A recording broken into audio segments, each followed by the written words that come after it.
আসসালামু আলাইকুম ওয়া রাহমাতুল্লাহ। প্রথমত কথা হচ্ছে যে আমার এই ভিডিওটা যাদের সামনে পড়বে, আমার এই ভিডিওটা যারা দেখবে তাদের কাছে আমার অনুরোধ, এই ভিডিওটা শেয়ার দিবেন। কেন দিবেন, কি কারণে দিবেন সেটা আমি আপনাদেরকে দেখাচ্ছি। আসুন, আমি কিছুদিন আগে এই মানুষটাকে নিয়ে একটা ভিডিও আপলোড দিয়েছিলাম, যে ভিডিওটার মাধ্যমে লেখা হয়েছে যে আপনারা এই মানুষটার একটু কাছে থাকেন, একটু পাশে থাকেন, একটু ওনাকে হেল্প সহযোগিতা করেন। ওনার কেউ নেই, ওনার ছেলে বলতে, ওনার পারিবারিক সাপোর্ট বলতে ওনার কেউ নেই। হ্যাঁ, উনি একবার অসহায়। ওনার চারটা মেয়ে একটা ছেলে। সেই ছেলেটা মহেশখালী গতিবাগা সোনাদির ডিবে যাওয়ার সময় খারাপ জিনিসের ডালে নিয়েছিল, যেটা খাল পার হতে গিয়ে নদীর মধ্যে ডালে নিয়েছিল, খারাপ জিনিস আক্রমণ করে মেরে ফেলছে। সেই ছেলেটা চলে গেছে। চারটা মেয়ে আছে। উনি ছিল একজন কৃষক ছিলেন, যেটা দেখতে চালিয়ে দুটো ডাবা মেয়েদের মুখে তুলে দিত।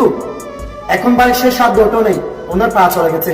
গরিবাঙ্গা ও বাজি আর সাইতিল বা বেশু ভাই বা তো বগুম মাই বা ভাই বাদে কি না বা দুনিয়া মাঝে কেন লড়ি সরি অনারাত ভাই অনার সাহায্য করতিল বাজি আই কিছু নুড়ি বড় করি আর বুঝি মাগি জায়গা আইরা আর তো দেখি বাবা অবাজি আই মরবন অনার লাই দোয়া করিম অবাজি লারো কো সা বাত কি না জবাব ফুটতে না বা বগুম মাই গরিবাঙ্গা কাম করতে যেয়ে ওনার একটা টং গাড়ি, যেটা অটো গাড়ি বলা হয়, এখানে ওনার পাঁজরের হাড়গুলা একদম ভেঙে ফেলছে, তসন করে ফেলছে।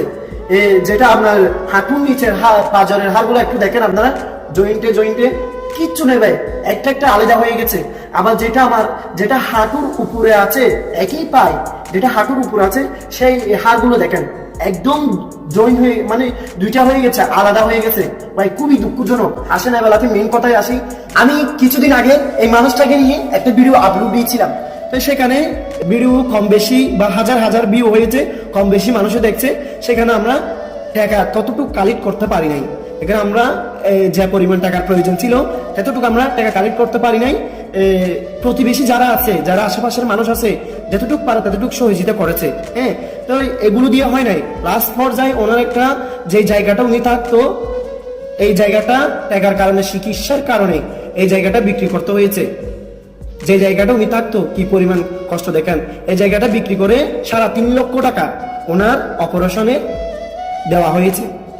এখন ওনার অপারেশন দেওয়া হয়েছে 3.5 লক্ষ টাকা তো চলে গেছে। এখন তো ওনার তো আর টাকা নেই। ফেসিং করাতে লাগতেছে 1,1200 টাকা, এরকম ভাবে লাগতেছে। আর এই মানুষটার জিনিসটা একটু দেখেন, একদম কেটে ছিঁড়ে ফেলে দিতে হচ্ছে। দেখেন মানুষটা খুবই আতঙ্কিত, খুবই দুঃখজনক। আপনারা দেখলেই বুঝতে পারবেন। আল্লাহ এই কষ্টকে কেউ সইতে পারবে? এই কষ্টকে কেউ নিতে পারবে? আল্লাহ ওনাকে ধৈর্য দান করুক। আমি দৈনিক ওষুধ খরচ লাগে প্রায় 1000 থেকে 1500 টাকা। আপনারা জিনিসটা একটু দেখেন, এই জিনিসটা কি সহজ হবে? প্রায় 2-2.5 বছর চলে যাবে এই জিনিসটা করতে। তাছাড়া তো মানুষটা কাজটাও করতে পারবে না। এটা তাড়াতাড়ি সুখ পাবে না, 2 বছর 2.5 বছর এরকম লাগবে।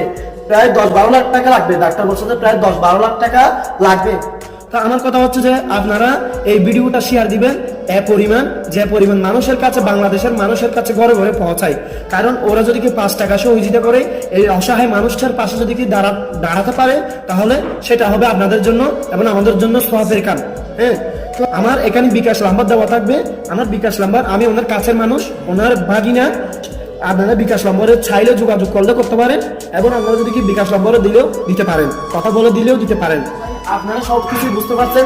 সবাই দয়া করে হাতটা বাড়িয়ে দিন। 100 টাকা হোক, কিংবা 200 টাকা হোক, কিংবা 5,000 টাকা হোক, কিংবা 10,000 টাকা হোক, সবাই ওনাকে একটা হেল্প করুন, সহযোগিতা করুন ভাই। আখিরাতে পাবেন। ওনার অবস্থা খুবই খারাপ ভাই। সবাই ভালো থাকবেন, সুস্থ থাকবেন। আসসালামু আলাইকুম ওয়া রাহমাতুল্লাহ।